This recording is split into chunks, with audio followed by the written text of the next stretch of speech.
Good morning friends. माझे नाव प्राध्यापिका दीपाली इंद्रराव चव्हाण. विकीसनवीर महाविद्यालयामध्ये वाणिज्य व व्यवस्थापन विभागात अध्यापनाचे कार्य करीत आहे. आज मी तुम्हाला इन्शुरन्स या विषयाविषयी म्हणजेच थोडक्यात विमाशास्त्र या विषयाचे अध्यापन करणार आहे.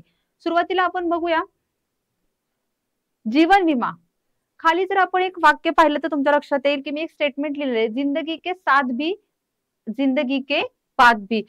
नॉर्मली आपल्या लक्षात येतं की विमा जेव्हा आपण घेत असतो तेव्हा तो विमा घेत असताना पूर्वीची विमा घेण्याची संकल्पना ही खूप वेगळी होती. जेव्हा मनुष्य प्राणी शेती करत होता किंवा वेगवेगळ्या प्रकारे अनेक संकटांना त्याला परिचित नव्हता, तो अशा वेळेला त्याचं आयुष्य मर्यादित स्वरूपामध्ये तो जगत होता. काळानुसार औद्योगिक क्रांती झाली, चाकाचा शोध लागला आणि मनुष्याचं जीवन हे अनेक प्रकारे बदलून गेलं. अशा वेळेला आपला भविष्यकाळ सुरक्षित असावा, आपल्या मुलांच्या शिक्षणाची सोय व्हावी, वृद्धापकाळासाठी एक प्रकारची कुटुंब निर्वाह निधीची तरतूद करण्यात यावी, येणारं अपंगत्व ते कमी करण्यासाठी कशा प्रकारे आर्थिक नुकसान आपल्याला कमी करता येईल यासाठी प्रयत्न करण्यासाठी आधुनिक काळामध्ये विमा घेतला जातो. या वाक्यानुसारच आपण बघितलं तर विमा काय करत असतो, जिंदगी के साथ भी आणि जिंदगी के बाद भी. म्हणजे जेव्हा ती व्यक्ती हयात आहे तेव्हा सुद्धा विमा अत्यंत महत्वाची भूमिका पार पडतो आणि ज्या व्यक्तीनं तो विमा उतरवलेला आहे त्याच्या मृत्यू पश्चात देखील त्याच्या कुटुंबासाठी केलेली आर्थिक तरतूद ही महत्वाची भूमिका पार पडत असते. त्यामुळे हे वाक्य जिंदगी के साथ भी आणि जिंदगी के बाद मी हे पूर्णपणे LIC साठी आयुर्विम्यासाठी लागू होते. विम्याचा परिचय बघत असताना तुमच्या लक्षात येईल की भविष्य काळातील संभाव्य धोक्यांपासून संरक्षण मिळवण्यासाठी केलेल्या आर्थिक योजनेची तरतूद म्हणजे विमा होय. आपल्याला माहितीये की विम्याचा उगम हा बॅबिलॉन संस्कृतीमध्ये झालेला आहे. म्हणजे तेव्हा सुद्धा लोकांना आपल्या भविष्य काळाची काळजी होती. आपल्याला माहितीये की भविष्य काळामध्ये अनेक संकट येऊ शकतात. पूर असेल, भूकंप असेल, दुष्काळ असेल किंवा अनेक नैसर्गिक अपघातांपासून आपलं आयुष्य काय असतं पुरेपूर भरलेलं आहे. अशा नैसर्गिक अपघातांबरोबरच काही अशा मानवनिर्मित घटना देखील घडतात की त्याच्यामुळे आपलं आर्थिक नुकसान होण्याची शक्यता दाट असते. मग अशा आर्थिक नुकसानीसाठी भरपाई मिळावी म्हणून केलेली तरतूद म्हणजेच काय असते, विमा. आपल्याला माहितीये की या मानवी जीवनामध्ये विविध धोक्यांपासून आपलं आयुष्य उद्ध्वस्त होणार हे जरी आपल्याला माहित असलं तरी संभाव्य नुकसान भरपाईची शक्यता गृहीत धरून ती कमी करण्यासाठीच आपण काय घेत असतो, विमा घेत असतो. याच्यामध्ये बघा, विमा हे आर्थिक नुकसानीपासून संरक्षणाचे एक साधन आहे. म्हणजे हे एक इकॉनॉमिक टूल आहे. आपल्याला सर्वांना माहितीये की मनुष्य जीवनाला आर्थिक प्राप्ती किंवा संपत्ती मिळवणं हेच उद्दिष्ट डोळ्यासमोर ठेवून तो सातत्याने कार्यरत असतो. मग अशा प्रकारे जर एखाद्या अपघातानं आपलं आर्थिक नुकसान संभाव्य झालं तर त्या नुकसानीची तरतूद करण्यासाठीच काय केली जाते, विमा ही संकल्पना उदयास येऊन ती घेतली जाते. याच्यामध्ये बघा, विमा कंपनी विमा वाहक आणि अंडररायटर म्हणून ओळखली जाते. म्हणजे कोण, जी कंपनी आपल्याला विमा देते, इन्शुरन्स कंपनी, तीच कंपनी ही या विमा वाहक किंवा अंडररायटर म्हणून ओळखली जाते. त्याचबरोबर जी कंपनी विमा खरेदी करते किंवा विमा खरेदी करणारी व्यक्ती ही कोण म्हणून ओळखली जाते, विमेदार.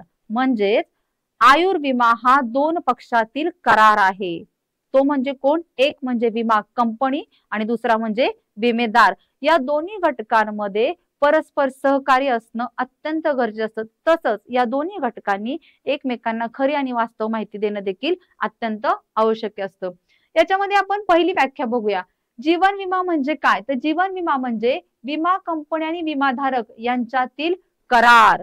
आता करार म्हणजेच काय, तर कायदेशीर दृष्ट्या जे अग्रीमेंट व्हॅलिड किंवा एन्फोर्स बाय लॉ केलं जातो ते म्हणजेच करार. मग याच्यामध्ये यानुसार विमाधारक प्रीमियम भरतो आणि त्याच्या मृत्यूनंतर विमा कंपनी त्याच्या नामनिर्देशित व्यक्तीला म्हणजेच नॉमिनीला, म्हणजे विमेदाराचा मृत्यू झाल्यानंतर त्याच्या पश्चात ज्या व्यक्तीला ती रक्कम दिली जाणार आहे असा व्यक्ती म्हणजे लाभार्थी विमा रक्कम देते. जीवन विमा पॉलिसी कुटुंबासाठी किंवा प्रियजनांसाठी आर्थिक संरक्षण म्हणून काम करत असते. यामध्ये बघा मुलांनो, आपल्याला माहिती असेल की दिवसेंदिवस रस्त्यावरचे अपघात किंवा इंडस्ट्री कारखान्यांमध्ये होणारे अपघात यांचं प्रमाण वाढत आहे आणि या वाढत्या प्रमाणामुळे सकाळी घराबाहेर पडलेली व्यक्ती ही सुरक्षितरित्या परत घरी येईल याची आपल्याला शाश्वती देता येत नाही. मग अशा आर्थिक नुकसानीसाठी आपल्या कुटुंबाचं संरक्षण करण्यासाठी किंवा आपल्या पश्चात जे आपला कोणी नॉमिनी आहे, वारसदार आहे, त्याच्या भविष्य काळासाठी ही तरतूद केलेली असते. दुसरी व्याख्या बघा, एकाच प्रकारच्या धोक्याची शक्यता असणाऱ्या अनेक लोकांकडून विमा हप्ता जमा करून त्या रकमेतून ज्या व्यक्तीचे प्रत्यक्ष नुकसान होईल त्याची भरपाई करण्याची एक सामाजिक योजना म्हणजे विमा होय. म्हणजेच काय, विमा हा एक सामाजिक सहकार्याचा उत्कृष्ट आविष्कार आहे की ज्याच्यामध्ये एकाच प्रकारचे संभाव्य धोके ज्यांना संभवलेले आहेत अशा लोकांचं एकत्रित करून त्यांच्याकडून विमा हप्त्याच्या स्वरूपामध्ये रक्कम गोळा करणे आणि ज्याचं प्रत्यक्ष नुकसान होईल त्याला ती रक्कम भरपाई म्हणून देणे. आता आपण बघणार आहोत जीवन विमा त्याची वैशिष्ट्ये. जीवन विम्याची वैशिष्ट्य बघण्यापूर्वी प्रामुख्यानं आपण एक लक्षात गोष्ट घेऊया की ती म्हणजे विमा हा प्रकार किंवा हा व्यवसाय दोन प्रकारे वर्गीकृत केलेला आहे. एक म्हणजे आयुर्विमा, त्यालाच आपण म्हणतो जीवन विमा, आणि दुसरा प्रकार म्हणजे जनरल इन्शुरन्स किंवा सर्वसाधारण विमा. आता या आयुर्विम्याची काही ठराविक वैशिष्ट्ये आहेत. त्याच्यामध्ये विमा हा काय आहे, सामूहिक सहकार्य. म्हणजेच काय, विमा हा सामूहिक सहकार्याचा उत्कृष्ट आविष्कार आहे. समाजामध्ये राहणाऱ्या अनेक व्यक्ती, संस्था ह्या एकत्रित येतात आणि विमा हप्त्याच्या स्वरूपाने काही रक्कम गोळा करतात आणि गोळा केलेली रक्कम ज्या व्यक्तीची किंवा ज्या संस्थेची प्रत्यक्ष नुकसान हानी होईल त्या व्यक्तीला ती काय केली जाते, तरतूद केली जाते किंवा तिला ती दिली जाते. म्हणजे सामूहिकरित्या एकमेकांना सहकार्य केलं जातं. दुसरं आहे बघा जोखमीचे विभाजन. आपल्याला माहितीये की विमा कंपनी विमा देत असताना असंख्य विमेदार या LIC बिझनेस मध्ये गुंतलेले असतात. मग अशा प्रकारच्या अनेक लोकांमध्ये ही जोखीम काय केली जाते, डिस्ट्रीब्यूट म्हणजे विभाजित केली जाते आणि या विभाजनानुसार प्रत्येक व्यक्तीला जेवढी धोक्याची तीव्रता आहे त्यानुसार विम्याचा हप्ता दिला जातो. म्हणजे जोखमीचं अनेक लोकांमध्ये विभाजन केलं जातं. पुढे तिसरं वैशिष्ट्य जोखीम निश्चित करणे. आपल्या सर्वांनाच माहितीये की एखादा व्यवसाय आपण करत असतो तेव्हा सुद्धा प्रत्येक व्यवसायामध्ये जोखीम ही ठरलेलीच असते. मग ही जोखीम स्वीकारून तो धोका पत्करून आपण व्यवसाय करत असतो. तसंच मनुष्याचं जीवन हे देखील अनेक जोखमींनी किंवा संकटांनी भरलेलं आहे. आयुर्विमा किंवा कोणत्याही प्रकारचा सर्वसाधारण विमा घेत असताना पहिल्यांदा त्या जोखमीची निश्चिती केली जाते. म्हणजेच त्या जोखमीनुसार तुमचा विम्याचा हप्ता ठरवला जातो.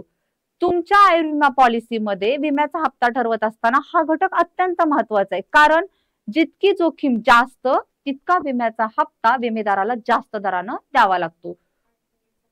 पुढचा वैशिष्ट्य आहे घटनावलंबी करार. याचाच अर्थ असा की जेव्हा घटना घडेल तेव्हाच तुम्हाला नुकसान भरपाई दिली जाईल.